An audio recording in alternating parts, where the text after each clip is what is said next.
Down the bottom here we've got, oh, it's a party and none of you were invited.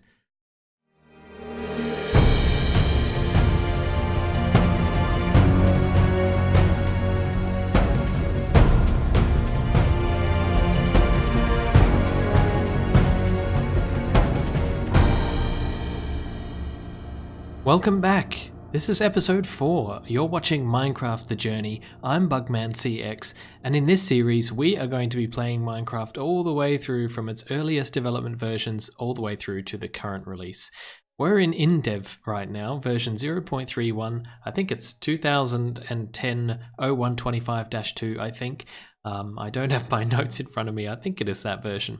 But we have been busy building up the front of the Indev House, because the Indev House is this big, ugly, mossy cobblestone monstrosity that you spawn in, and I thought what we should do is build an extension to the house and make it look a little bit better. Up the front here we've been building a bit of a garden bed. We've got some hedges and we've got some flowers on either side, and over here you can see I'm starting to work on an extension. So let's go through the main door. Here we've put in a skylight because it's so gloomy in here without anything like that. And through here you go to the extended part of the house. I've got Rana's visiting me. She's just come over for a cup of tea. But here we've got a ground level extension with a roof up here and bookshelves here, not quite finished yet. And then if you move downstairs you go into this basement area where Rana is just hanging out. As you can see, we haven't quite finished it yet. We've got a bit more of the walls to do. We've put in this fireplace. Now, one of the interesting things about building in this version is that not every block is obtainable. So up in the Indev House up here, let me show you so you can see if you can remember. But in here there's a chest full of items. It has just about every item you can use in the game, including logs, which you can't currently get, these ore blocks which you can't currently get, grass you can't get, sponge you can't get, stone you can't get, bookshelves you can't get, and these bushes or leaf blocks you can't get them either, gravel you can't get. So you get the picture. Which means that through here we've had to be selective about the blocks we've chosen to use. Slabs you can get, strangely enough, by mining coal ore. It's very strange, but that's how you get them. So we've got a pretty much large supply of those if we just go mining underground. Bricks, completely unobtainable, so these are the 99 bricks that I had, and I've used every single one just about. There's a couple underneath that might be extras, but yeah, we've had to use that for the chimney, which is looking pretty cool considering that we don't have half slabs or anything like that, and Rana's just checking it out there as well, probably just cleaning the chimney, cleaning the flue, because, you know, it gets a bit filthy with all of that fire going on. But here you can see behind me, we haven't finished all the walls yet. And the reason for that is that because we've been busy chopping down trees. And up here, what we've been doing so far is we've been coming out here, selecting a tree, chopping it down, and then punching away all of these leaf blocks because they don't decay on their own. And doing this, getting a sapling, replanting the tree, and off we go. But we need to put a bit more power behind this. Now, I was thinking we could go out here to this area out here somewhere nice and flat, and we should just build a bit of a manual tree farm that will help us get the rest of the logs that we need and all of the logs that we'll ever need. So let me go out here, find a little area that's going to suit, gather some materials, and then we'll start getting building. I've just been here clearing some space, and to me, this is the first time I've actually noticed this, despite having been playing the game for quite a while now. At least in this version, I mean. But look at my spade in my inventory here. It looks so little and cute. And here's my axe and my pick. Just the angle at which they pop up on screen in that two-dimensional fashion looks really, really funny. And also, if you have noticed, when you use them, they are very, very two-dimensional. Notice how flat they are. Have a look at the pick as well when you're using the pick. Very, very two-dimensional indeed. Looks pretty funky. Well, I've decided to set up down here, and what we're going to do is have two rows of trees here and here. And what we need to do first is do a little bit of measuring to find out exactly how big these things are. So it looks like a tree is 1, 2, 3, 4, 5, 6 across that way by 1, 2, 3, 4, 5. And are they all like that? So it's 6 by 5. Let's have a look at this one as well. 1, 2, 3, 1, 2, 3, 4, 5 by 1, 2, 3, 4, 5. So unless I got my counting wrong on the other one, it looks like it could be up to 6 by 5. 1, 2, 3, 4, 5, 6. Okay, so we're going to budget for 6 by 5. What that means is we need 1, 2, 3, 4, 5, 6. Perhaps it would be sensible to budget by 6 by 6, just in case. So this is one tree. 1, 2, 3, 4, 5, 6, 6, and there. Now I guess this won't work because there's no center. Each of the blocks here is all off, so I'm going to bring it in by 1. I'm going to bring this row in. You're seeing me do real farming work on camera right now, messing up all my counting and everything like that. There wouldn't be any better way to do this, would there? So this to me looks like a good space for a tree. If we just map out the rest of these zones, make them exactly the same, 1, 2, 3, 4, 5, like that. No, not like that. You see? This is what happens when you do live building on camera and you rush the counting. No good at all. So it's one more out. There we go. And one in the middle. So that's where the tree will be. So why don't I plant a couple of saplings and make sure they grow properly, and then we can get on with building the rest of the layout. We've finished. We've made 6 pens for our trees. So let's just fill the remainder up. We've decided to go for the 5 by 5 with a double slabs in between, which makes for plenty of room for me to go round and in and out and do all of the chopping that I need to do. And 6 trees should be more than enough because they grow so quickly, as you just saw there.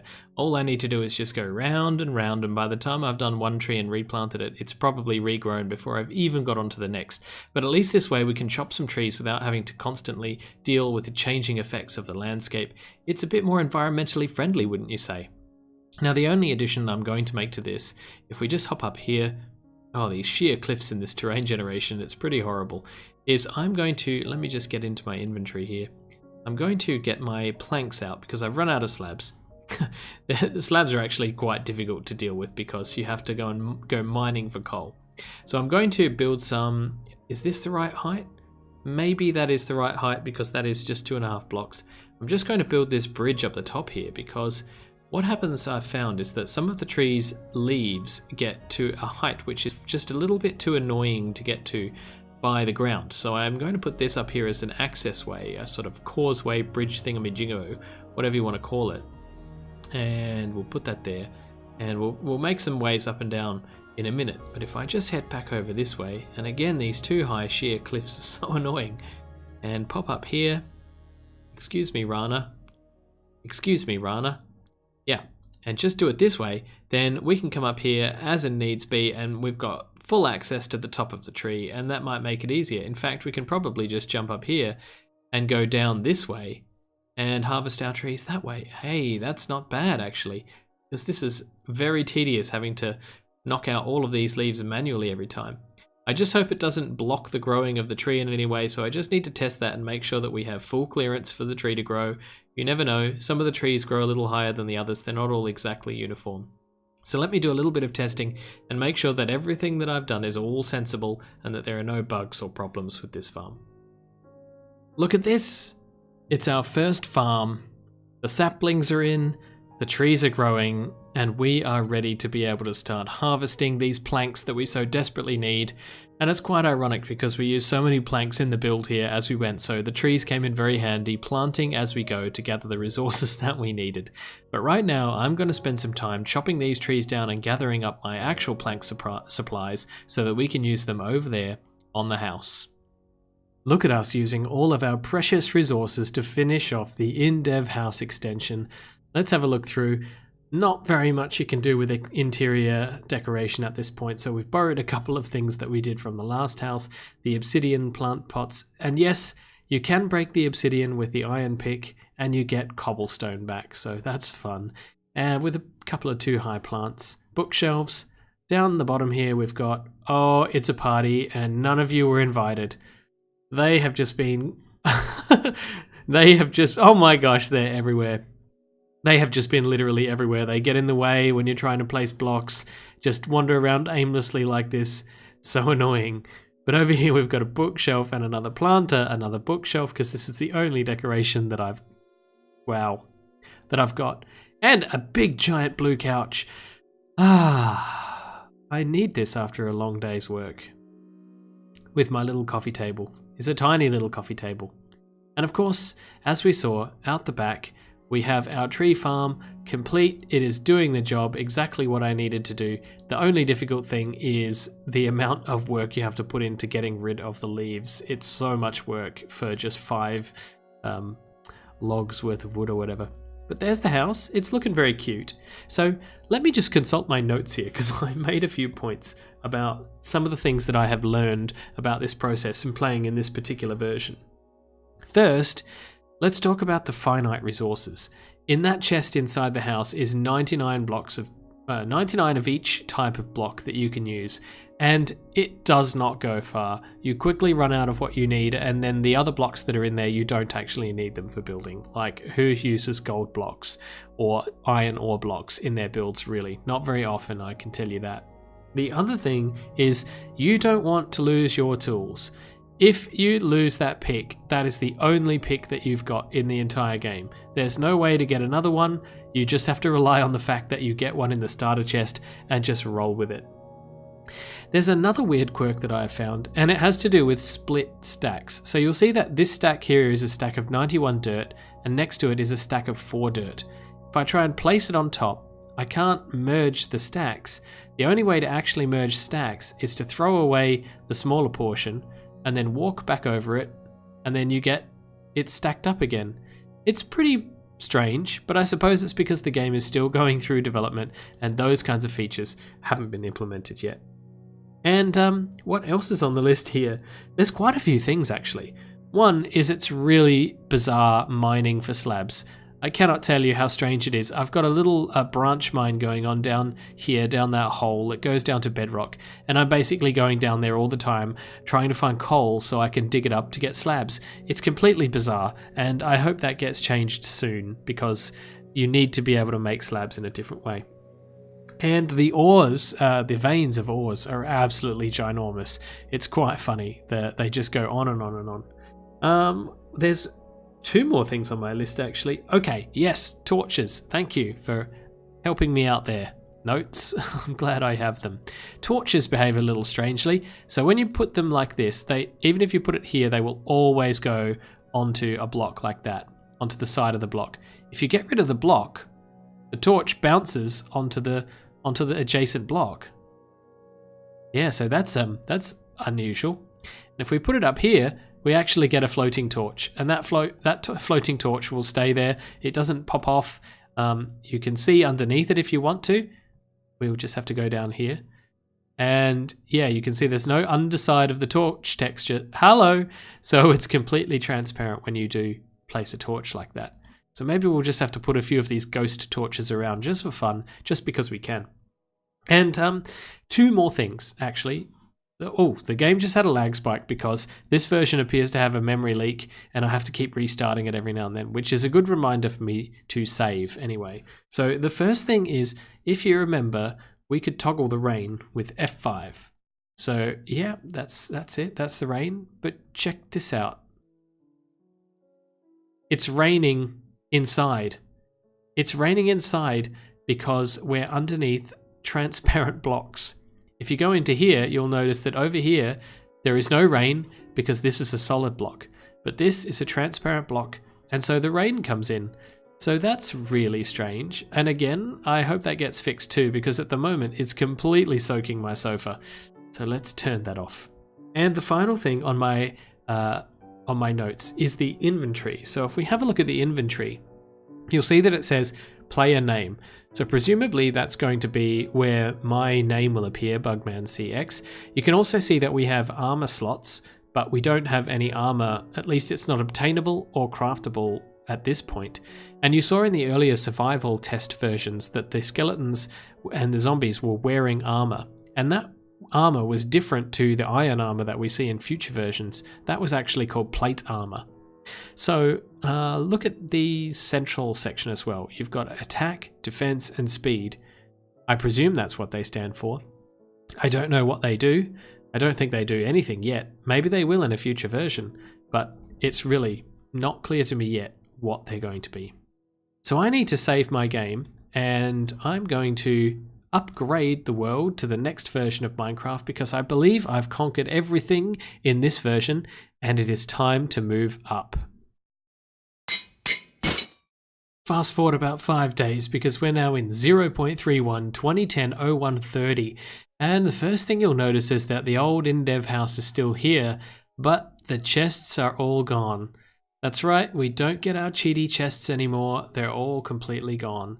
But we're in a brand new level. We're going to reload our old level shortly, but I just wanted to point out that this version is quite different, and the reason for that is, we do have a flint and steel. Well, that's good. We can still set fire to things, so that's important.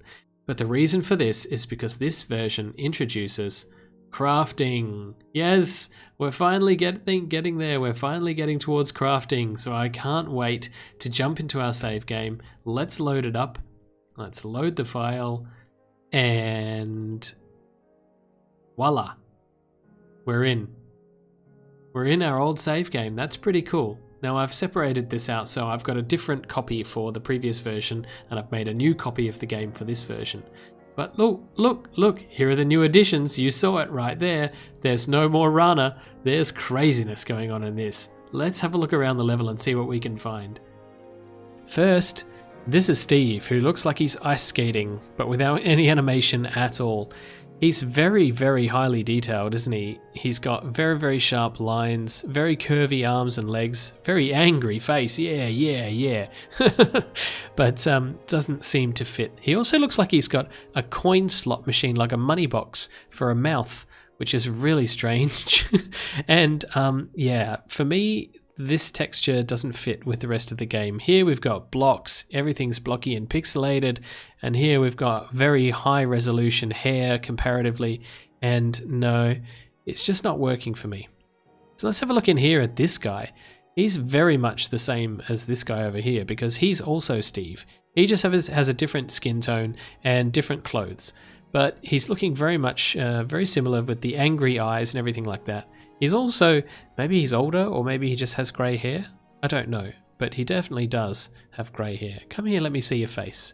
They always turn away from you when you don't want them to. There you go, hello. He's also ice skating. And the third one is this one. This is Beast Boy. Same facial expression, same coin slot mouth, same skating figurine thing, same boots, just a completely different colour tone. It's kind of like the Joker colours, you know, purple and green. So I'm not sure what the story behind Beast Boy is, but he's certainly green, certainly not fitting in, and I think we're going to find that for the next few versions, or at least for the next part of the gameplay, we are going to be bothered by these guys just like we were with Rana. Oh yeah, Rana. Where's Rana? Well, for some reason they got rid of Rana and thought that they might just populate the whole game with boys. I don't know. That's just what they did. I think that, as I said previously, I think they were going through some creative differences at around this time. They weren't sure what the direction for these characters was, and, well, maybe they won't last. But for now, they're going to follow us around everywhere we go and get in the way of everything we try and do and build. So, bye-bye, Beast Boy. One of the interesting changes to this version is that although the items in this chest are still stackable to 99, I can pick them up and put them in my inventory, but the maximum stackability I can get is now 64. So we're now starting to see the standardizations in the game. You'll also see some new textures like here for the dandelion and the poppy, so that they look less difficult in the inventory. You might remember seeing in the last episodes or the last versions how difficult it was to see what some of these items were. The torch as well also has flames and smoke coming off the top now, I've noticed. The chests themselves are, yeah, these are one full block in size. Or like this one full block in size. So I think that in the future will change to less of a block, because obviously chests are much smaller in the new versions. Now I really want to get stuck into crafting here to see what we can do. I believe the first thing we can make, look at that. Oh, I can't stack those. Look at that. We've just crafted our very first thing ever. It's a crafting bench. Let's put it right there. And if we right click on the crafting bench, wow, that is the typical crafting screen from Minecraft that we've come to know and love so much over the years. So what else is there that we have here? Well, I think we can make a bowl. Yes, we can make bowls because mushroom stew has now been added to the game. I believe that also... Oh, there's not enough blocks there for that. I believe we can now also... There we go, make chests. So that's great. We have now got the ability to create stuff, which means that we can make things. Like we don't have a finite amount of chests anymore. We can make as many as we need. I'm not really sure if there was anything else that was added at this stage, and so I'm going to have to explore the notes, make sure I haven't missed anything, and see what else there is for us to discover in this version. But for the time being, that's the end of episode 4. I wish I could jump into F5 mode and see you guys, but unfortunately, all it does is toggle the rain. Hey, let's see if they've fixed that bug. Nope, still raining inside. Oh well. But I'm so glad that we now have a world that we can play out of over and over again, and that each time we upgrade the versions, we're not starting from scratch every time. I'm also glad I got that, shall we call it a sample chest? I mean, sure, it is survival and I'm supposed to be grindy and get things, but at the same time, I don't really want to have to be grinding at the moment for the cloth blocks and things like that, which aren't even craftable. So it's quite handy that I have them just in case I need to do any decorating. And I think these blocks are quite unique, and I'm hoping we can hold on to them. We'll just have to wait and see what happens to them throughout the course of the game. So yes, until the next episode, thank you so much for watching. Really hoping you're loving the series as much as I am. Really enjoying doing this. And until the next episode, thank you for watching. Please leave a comment and a like if you want to. Make sure to subscribe if you haven't. There is a link to Discord in the description if you want to come and hang out. But until the next time, I will see you in the next episode of Minecraft The Journey. This has been Bugman CX. Bye bye.